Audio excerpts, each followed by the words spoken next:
Nos petits camarades des États-Unis d'Amérique se sont construits tout au long de leur pourtant courte histoire la solide réputation de s'imposer à la terre entière, que ce soit à grands coups de bombes dans la gueule, de torrents de dollars ou de produits culturels hégémoniques. Une mentalité de gros forceurs qui les a efficacement mis en bonne place pour être le nombril du monde, mais qui a aussi généré à leur égard des réactions allant de la défiance épidermique à la haine anti-américaine primaire. Tout élément en provenance de chez eux risque d'être perçu comme une démarche plus ou moins dissimulée d'impérialisme militaire, économique ou culturel. Sur ce dernier domaine, leurs rouleaux compresseurs se sont imposés un peu partout, que ce soit via les blockbusters au cinéma, les séries à la télé, les tubes dans les esgourdes et les fast-food dans les estomacs, tout en provoquant des discours terrifiés. Côté BD, bien qu'elle soit d'une grande diversité, c'est le genre du super-héros qui est devenu leur signature emblématique. Ainsi, Superman avec sa Truth, Justice and American Way peut déjà provoquer des spasmes de dégoût aux néophytes ou des petits rires amusés aux passionnés habitués à cette naïveté toute patriotique. Alors, imaginez le même carrément en version super soldat habillé en drapeau américain. À sa parution en 1940, à la limite, ce genre de débauche symbolique, on va dire que c'était de bonne guerre. Mais penser que 70 ans après, le personnage est toujours au top a de quoi faire hausser un sourcil, même aux moins américanophobe. Surtout, sortir en 2011 et à l'international une adaptation cinématographique à gros budget, dans le cadre d'une des franchises les plus populaires du box-office, peut paraître relevé, si ce n'est de l'opération Suicide, d'un culot aveugle et triomphant. D'où la question du jour, Captain America The First Avenger est-il un film de propagande nationaliste ? Pour un œil peu rompu aux marqueurs culturels états-uniens, et plus encore vivant dans un pays qui regarde traditionnellement avec plus de méfiance ses propres débordements de fierté nationale, il est même naturel de se demander comment le grand public ricain lui-même peut plébisciter une figure qu'on pourrait croire réservée aux nationalistes les plus attardés d'entre eux. À ce légitime étonnement, il faut tout de même rappeler qu'outre-Atlantique, l'usage de symboles nationaux ne porte pas la même connotation. Qu'on trouve cela sain ou pas, et à l'instar de leur rapport à la religion, les ricains foutent partout et sans vergogne des signes d'appartenance nationale. Drapeaux, hymnes, devises, piafs et barbichus fleurissent pour à peu près tout et n'importe quoi, y compris parmi des gens pas plus impérialistes, va-t-en-guerre ou xénophobes que vous et moi. Ils remplissent leur rôle fédérateur pour un peuple de migrants venus d'un peu partout, aux fractures parfois béantes et constitués finalement assez récemment. Un rôle peut-être hypocrite, peut-être douteux, mais bel et bien présent. Ainsi, la bataille idéologique ne se passe pas tant au niveau de quels symboles afficher, mais de ce qu'ils veulent dire. Car oui, nombre d'Américains se disent sans pincettes patriotes, de manière bien différente. Les conservateurs vont agiter fièrement la fidélité à leur nation la mieux du monde, celle du capitalisme, du protestantisme et de la lutte contre les ennemis intérieurs comme extérieurs. Les plus racistes tortilleront l'histoire dans tous les sens pour définir qui est vraiment américain entre toutes les vagues d'immigration qui ont façonné la population, en oubliant, comme ces ballots, les seuls natifs. Les plus libertariens agiteront les valeurs du rêve américain, de la concurrence non faussée par de vils droits du travail, ainsi que la circulation massive d'armes de guerre. C'est ce type d'engin, d'un esthétique d'un autre temps, qui créa entre nous un fossé d'incompréhension. Retournant étonnamment les symboles de la nation contre son état, perçu comme contraignant. Les progressistes, quant à eux, porteront haut et fort ces mêmes couleurs pour plaider une Amérique des libertés sociales, d'une nation fondamentalement multiculturelle et d'un peuple en lutte pour ses droits. Le principe est criant dans le cas de John Henry. Bien qu'inspiré d'une histoire réelle, il s'agit surtout d'un personnage populaire du folklore américain. Pour faire vite, le bonhomme est un ouvrier noir du chemin de fer. Pour défendre son gagne-pain et celui de ses camarades menacés par l'arrivée d'une machine, il se lance dans un concours avec l'engin, concours qu'il gagnera au prix de sa vie.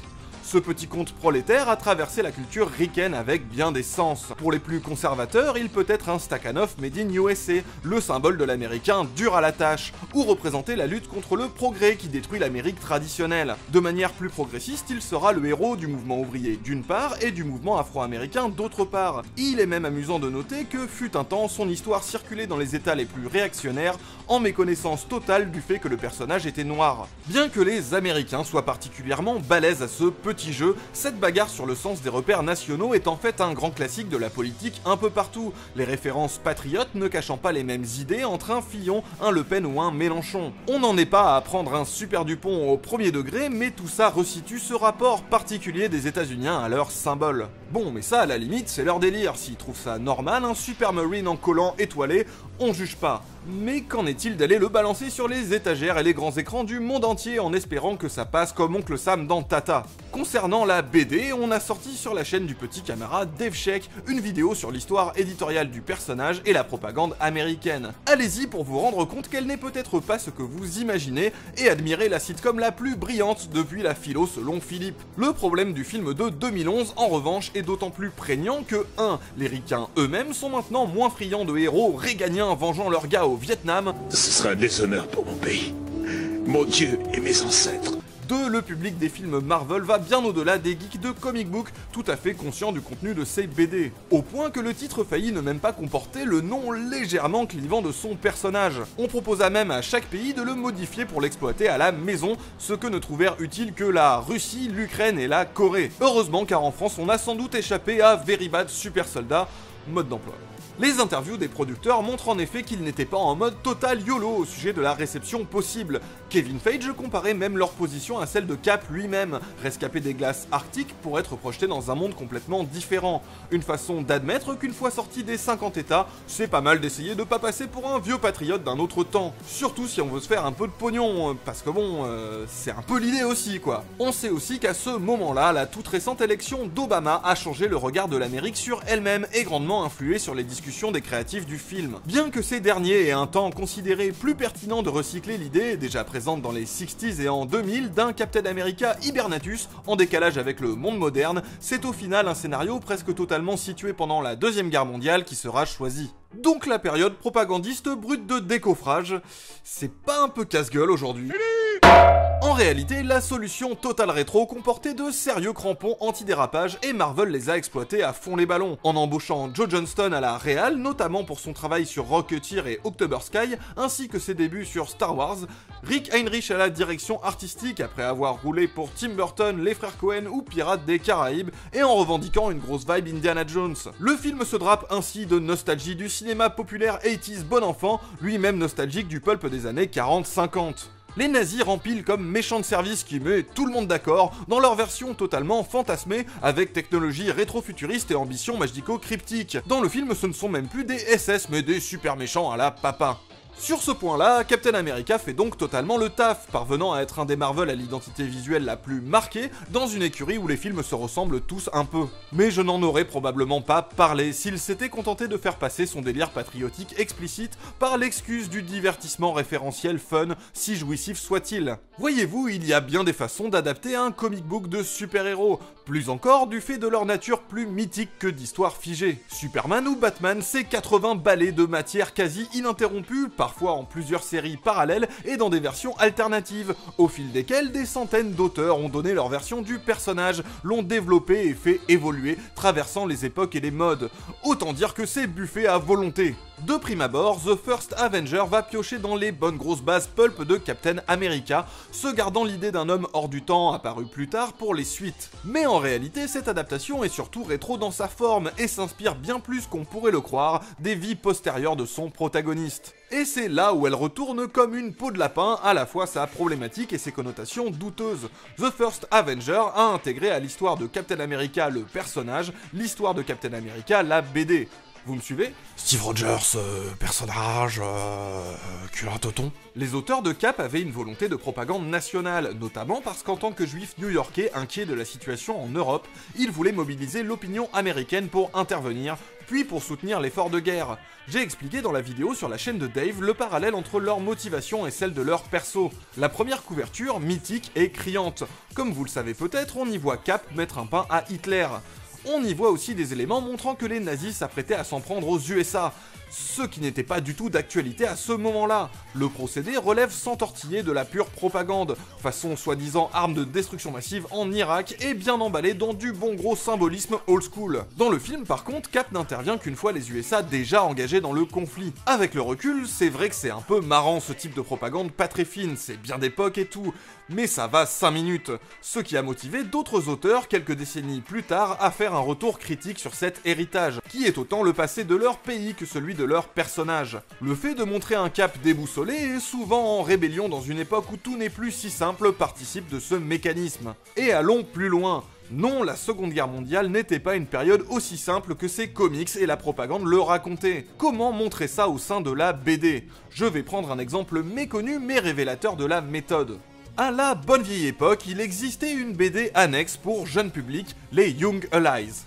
On y trouvait Bucky, le Robin du Captain, avec d'autres petits gars du même âge se tapant contre Hitler, Mussolini ou Hideki Tojo. Parce que, bon, la propagande c'est encore mieux sur des esprits en construction. Le groupe se voulait d'ailleurs multiculturel, histoire de représenter la diversité de la terre des libertés. Sauf que... années 40 quoi. Donc le petit Irlandais est rustre et grossier, tandis que le petit noir est concon et bien rigolo. Et je déconne pas, il s'appelle Whitewash. On aurait pu laisser tout ça sous le tapis, mais en 2009, des auteurs ont opéré une rétro-continuité. Le principe, c'est revenir sur une histoire canonique en révélant des éléments qui la modifient, un peu comme un amendement. On découvre ainsi que la BD Young Allies était une BD. Je veux dire, dans l'univers Marvel, c'était une BD aussi, pas la vraie histoire. Les véritables personnages, dont ces comics dans le comics étaient en fait une transcription propagandiste, s'avéraient bien sûr bien plus vieux et pas des putains d'enfants soldats. Loin quelque part en France, on passe nos plus belles vacances. Ils détestaient les stéréotypes raciaux qu'on leur collait, et Bucky y boxait pas en faisant des punchlines, il tranchait des gorges. Ce principe de retour critique est exactement ce qui domine le film Captain America. You know what you're doing? Yeah. I've knocked that Adolf Hitler over 200 times. Steve Rogers est un petit gars de Brooklyn hyper courageux et plutôt malin, mais trop faiblard pour s'engager dans l'armée. Et s'engager, il y tient. Pas parce qu'il a envie de faire pleuvoir des balles sur des étrangers ennemis de la nation la plus merveilleuse du monde. I don't want to kill anyone. I don't like bullies. I don't care where they're from. Le film, bien que baignant dans l'imagerie de guerre américaine, contient en fait assez peu de discours sur les USA eux-mêmes. Non, Rogers, son truc c'est qu'il aime pas les brutes. Nulle part, jamais. Et les nazis sont des brutes de luxe première classe. Je dis bien les nazis et pas les Allemands. So many people forget that the first country the Nazis invaded was their own. Du coup, à la place, sérum, boum, gros biscotto. On notera d'ailleurs ce grand paradoxe de combattre les nazis en créant un surhomme blond. Mais passons. Et comme ils peuvent pas en faire d'autres, ils veulent pas casser leur joujou et se disent qu'il sera bien plus utile à faire le mariole pour la propagande d'État, l'effort de guerre et refourguer des bons du trésor. Déjà, le film intègre formellement l'histoire éditoriale du perso. La BD y est vraiment distribuée, on le met en scène mettre des pains à Hitler et son premier costume, un peu ridicule, est montré comme tel, mais pour faire le footix de service, avant qu'on le voit évoluer dans des versions plus modernes. Alors pas plus modernes technologiquement bien sûr, mais imaginées dans des versions plus récentes de la BD. Cette façon de ne jamais renier le matériau d'origine tout en lui redonnant du sens est déjà une vraie leçon d'adaptation. Et en plus de cela, c'est le fond du film qui se fait un petit tour d'autocritique méta, parce que, plot twist, Steve, le mec quand même sapé en drapeau américain, et ben cette propagande-là, il aime pas trop. Non.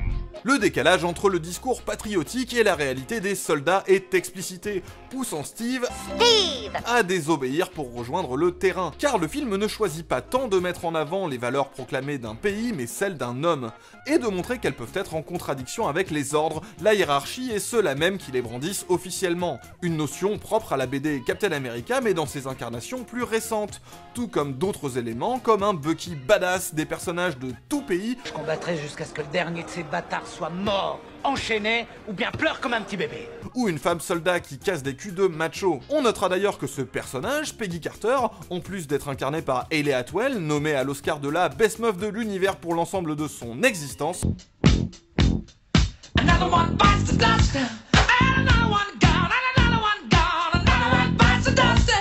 sera à nouveau utilisée pour souligner le sexisme officiel de l'époque et les héroïnes maintenues dans l'ombre.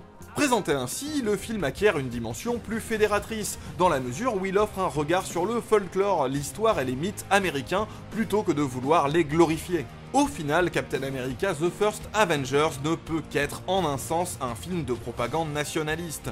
D'ailleurs, on peut se demander si sa punchline finale à crâne rouge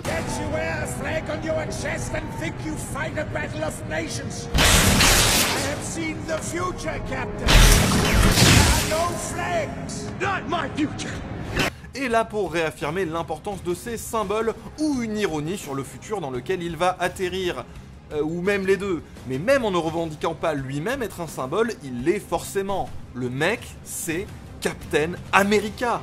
On peut tourner ça dans tous les sens. Tout son héroïsme, ses valeurs personnelles et autres capacités à super sauver le monde seront associés formellement au pays qu'il représente, y compris sa capacité de discernement et d'autocritique. Quelque part, le personnage incarne le fait qu'une des valeurs fondamentales des USA, c'est savoir se remettre en cause. Mais pourtant, dans son approche fondamentale, Captain America The First Avengers n'est pas tant un film de propagande nationale qu'un film sur la propagande nationale.